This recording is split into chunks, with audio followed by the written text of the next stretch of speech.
Hello everyone, स्वागत है आप सबका हमारी सीरीज लीगल करंट अफेयर्स में, जहां हम लेटेस्ट केसेस को समझते हैं उनके फैक्चुअल बैकग्राउंड के साथ और ये भी समझते हैं कि आप इन केसेस को अपने मींस के आंसर्स में किस तरह से साइट कर सकते हैं। शुरू करते हैं। आज का पहला केस है अन्नामलाई वर्सेस वासंती। अब इस केस में क्या हुआ कि बायर है अन्नामलाई और वेंडर है वासंती। इनके बीच में कॉन्ट्रैक्ट होता है for sale of immovable property. Contract का एक फिक्स्ड कंप्लीशन पीरियड था जो एक्सपायर हो चुका था। एक्सपायर होने के बाद भी अन्नामलाई ने कुछ पैसा दिया इन ल्यू ऑफ द कॉन्ट्रैक्ट और वासंती ने उस पैसे को एक्सेप्ट कर लिया। अब लीगल पोजीशन क्या है कि अगर आपने कॉन्ट्रैक्ट की एक्सपायरी के बाद भी कॉन्ट्रैक्ट के ल्यू में, कॉन्ट्रैक्ट के एवज में कुछ बेनिफिट एक्सेप्ट कर लिया है तो आप एक्नॉलेज कर रहे हैं that the contract is still alive. और इस एक्नॉलेजमेंट के बाद आप अपने राइट को to terminate the contract legally waive off कर देते हैं। तो कायदे में जो वासंती थी वो अपने राइट टू टर्मिनेट को वेव ऑफ कर चुकी थी, लेकिन इस वेवर के बावजूद भी उसने टर्मिनेशन नोटिस भेज दिया। अन्नामलाई ने स्पेसिफिक परफॉर्मेंस के लिए फाइल कर दिया। अब ट्रायल कोर्ट में सूट को इस बेसिस पे डिसमिस कर दिया गया कि भाई पहले आपको टर्मिनेशन नोटिस के इनवैलिडेशन के लिए एक डेक्लेरेटरी सूट फाइल करना चाहिए था, जो आपने नहीं किया। उसके बाद आप आते तब हम आपको स्पेसिफिक परफॉर्मेंस देना है या नहीं डिसाइड करते। तो इस टेक्निकल व्यू को लेके सूट को डिसमिस कर दिया गया। फिर फर्स्ट अपील में गए अन्नामलाई, वहां पे इस फाइंडिंग को रिवर्स कर दिया गया। कोर्ट ने कहा कि नहीं, बिल्कुल एक्विटी जो है वो अन्नामलाई को फेवर कर रही है। आप लीगली अपने राइट को वेव ऑफ कर चुकी हैं। टर्मिनेशन का जो राइट था by accepting the money in lieu of the contract, now you are bound by the contract, the contract is alive. तो टेक्निक जो टर्मिनेशन नोटिस है वो ऑटोमेटिकली इनवैलिडेट हो जाता है, उसके लिए अलग सूट वगैरह फाइल करने की जरूरत नहीं। तो अन्नामलाई को बेसिकली उनके फेवर में जजमेंट आ गया। फिर सेकंड अपील हुई। सेकंड अपील में ट्रायल कोर्ट की फाइंडिंग को रिस्टोर कर दिया गया और फर्स्ट अपील की फाइंडिंग्स को ओवररूल कर दिया गया। अब अन्नामलाई जो है वो सुप्रीम कोर्ट चले जाते हैं। प्रॉब्लम ये हुई कि तो हाई कोर्ट की जो सेकंड अपील जो आई थी वो फरवरी में आई थी 2018, और अक्टूबर 2018 में स्पेसिफिक रिलीफ एक्ट पूरी तरह से अमेंड हो गया था। पहले क्या था कि स्पेसिफिक रिलीफ एक्ट का जो मॉडल था वो डिस्क्रेशन पे बेस करता था।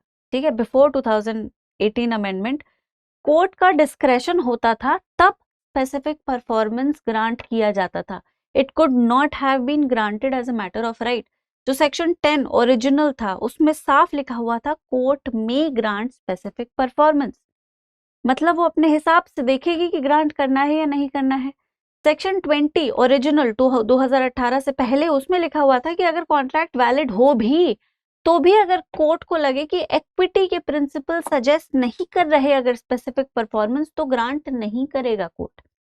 कुछ एक्सेप्शनल केसेस में जहां पे plaintiff has completely clean hands, वो रेडी और विलिंग है, कोई अनफेयर एडवांटेज नहीं है, डिफेंडेंट के ऊपर कोई एक्सेसिव हार्डशिप नहीं है, कॉन्ट्रैक्ट सर्टेन है, एनफोर्सेबल है और इक्विटी प्लेंटिफ को फेवर कर रही है, उन सिचुएशंस में कोर्ट डिसाइड कर सकता था कि स्पेसिफिक परफॉर्मेंस दे देते हैं।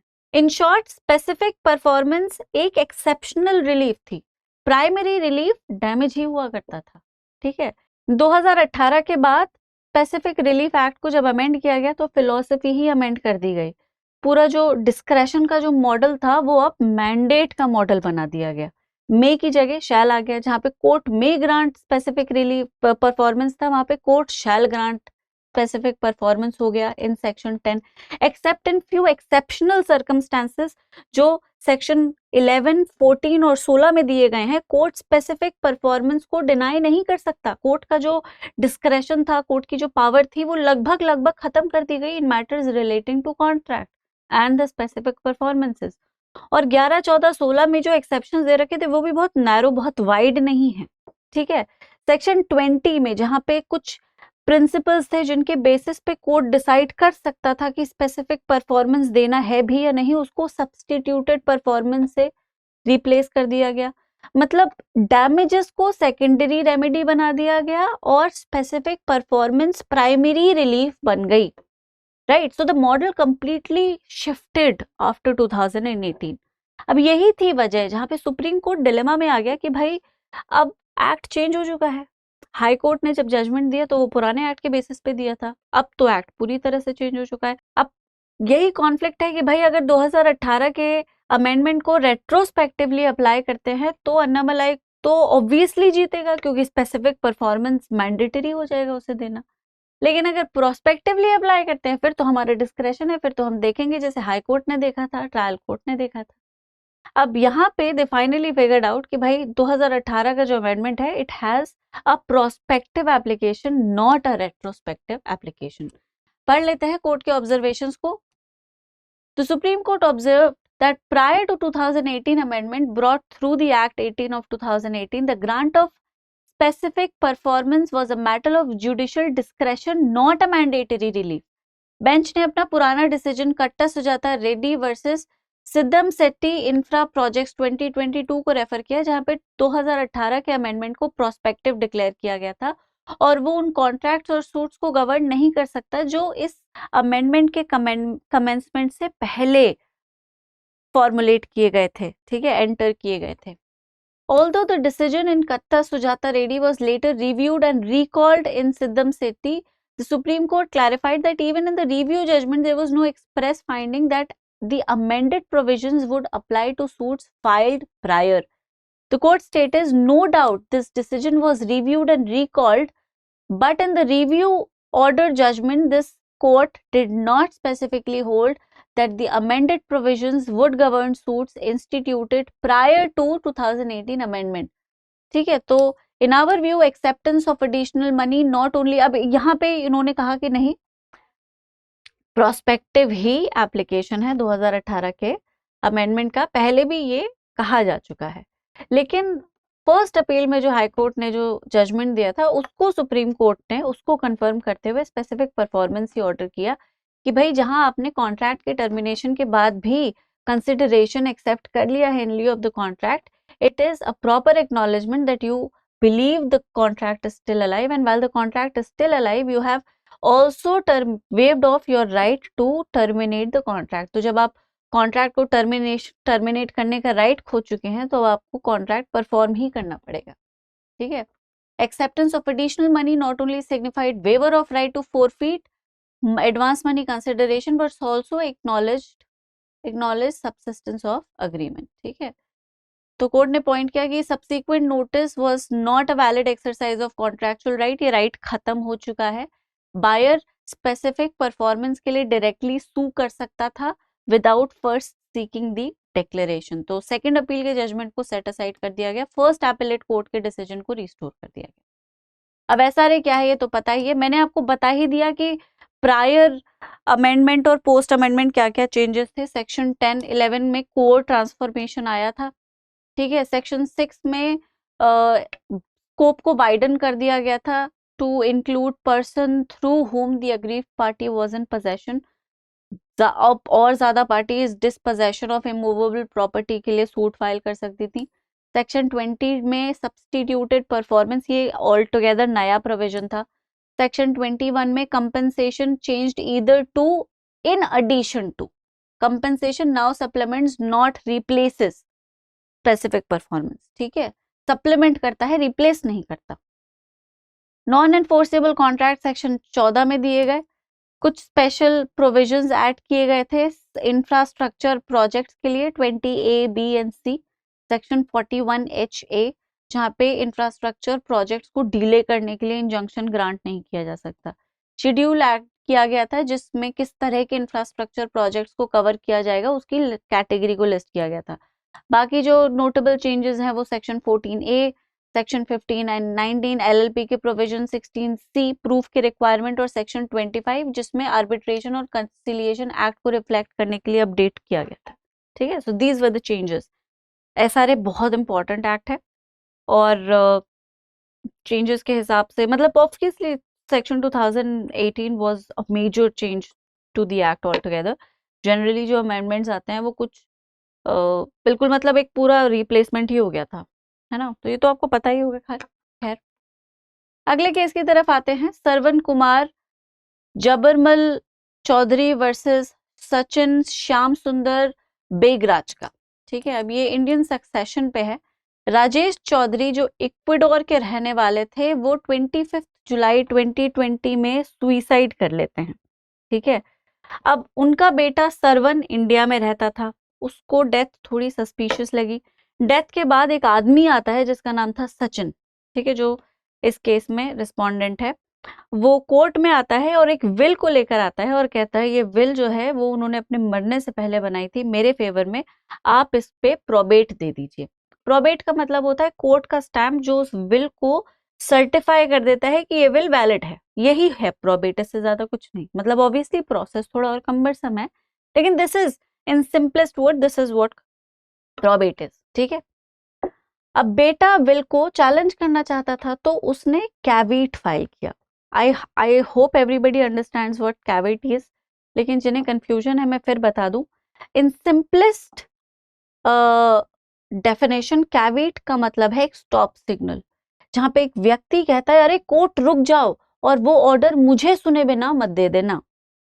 ठीक है, तो जब किसी व्यक्ति को लगे कि उसके खिलाफ कोई पिटीशन फाइल हो सकता है या उसके राइट्स को अफेक्ट कर सकता है, या फिर उसे लगता है कि नहीं कोर्ट को पहले उसकी बात सुननी चाहिए, तो वो कैविट फाइल कर सकता है। तो उसको सुने बिना, विदाउट हियरिंग हिम, उस पे कोई जजमेंट नहीं आ सकता। ठीक है, उस केस में प्रोबेट नहीं ग्रांट किया जा सकता, या कोई और केस है तो ऑर्डर नहीं आ सकता। Nothing can happen without hearing him first, that is what a caveat is. Sorry, अब यहाँ पे लॉयर की गलती क्या हो गई कि उसने पेपर वर्क ठीक से नहीं किया और कैविट को डिसमिस कर दिया गया। कैविट जैसे ही डिसमिस हुआ, विल के अगेंस्ट जो इकलौता ऑब्जेक्शन था वो इनफेक्टिव हो गया। अब क्योंकि कैविट नहीं था इसलिए कोर्ट का सिंपल सा प्रोसेस था जो उन्होंने फॉलो किया, भाई ऑब्जेक्शन नहीं है तो विल ठीक ही होगी, प्रोबेट ग्रांटेड। तो 10 नवंबर 2023 को प्रोबेट दे दिया गया। बेटे को सुना ही नहीं गया, merely because there was a technical error on filing the caveat।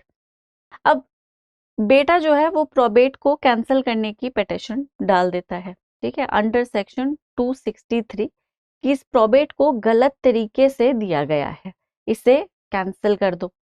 लेकिन और उसके पास रीजंस भी थे। पहला रीजन कि डेथ सस्पिशियस है, सुइसाइड वो भी बाहर के देश में, इक्वाडोर में, मेंटल इलनेस है, डेथ सस्पिशियस है, कुछ भी नहीं पता चल रहा।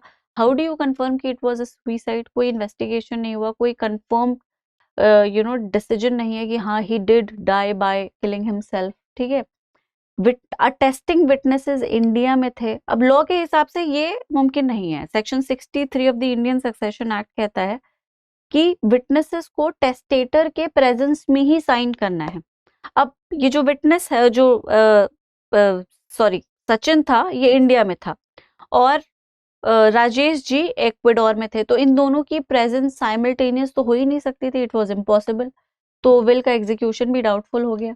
ठीक है, तीसरा कैविट एक टेक्निकल ग्राउंड पे डिसमिस किया गया था, मतलब उसके ऑब्जेक्शंस जेन्युइन थे, लेकिन कुछ पेपर में तकनीकी प्रॉब्लम्स के कारण उसके ऑब्जेक्शंस को ठीक से सुना ही नहीं गया और नेचुरल जस्टिस के प्रिंसिपल्स को वायलेट करके उसके कैविट को डिसमिस कर दिया गया। उसे अपॉर्चुनिटी भी नहीं दी गई कि भाई वो उस छोटी मोटी गलती को रेक्टिफाई कर सके।